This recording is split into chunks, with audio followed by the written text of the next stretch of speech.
This has always been my home. King of Talk Boy Abunda muling pumirma ng kontrata sa Kapuso Network. You embody what GMA Network stands for.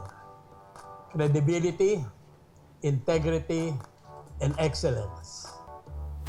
You manage to maintain your superior standard of professionalism and you stayed true to your values. Kaya nag-iisa ka lang, boy. Nag-iisa lang ang Boy Abunda. Boy is a ray of light, eh. You know, in the changing world, di ba? Siya nanatiling tapat, that freshness, that integrity sa kanyang mga binibigkas na salita, and the way he is with his interviewees and his co-workers is something that is encouraging. Nothing but gratitude for renewing with the network and with Fast Talk with Boy Abunda. Always his generosity para makatulong sa ating mga programa, sa ating mga artista, lalong-lalo na yung mga bago. Ako'y masaya, maraming salamat sa pagkakataong ito. Ang aming pangatlong taon ay nagsimula na dito sa GMA7 ang aming ibig sabihin Fast Talk with Boy Abunda.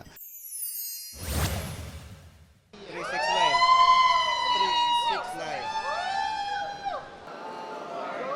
Congratulations!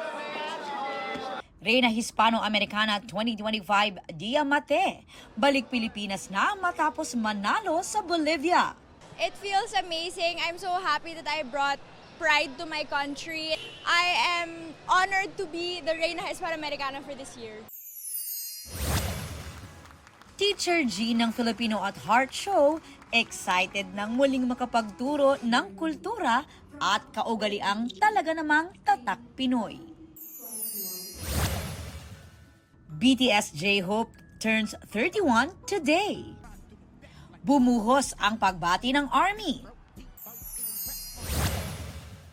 Nagse-celebrate din ng Carrots para naman sa birthday ni na DK at Vernon ng 17. Aubrey Carampel nagbabalita para sa GMA Integrated News. Huwag magpahuli sa mga balitang dapat niyong malaman. Mag-subscribe na sa GMA Integrated News sa YouTube.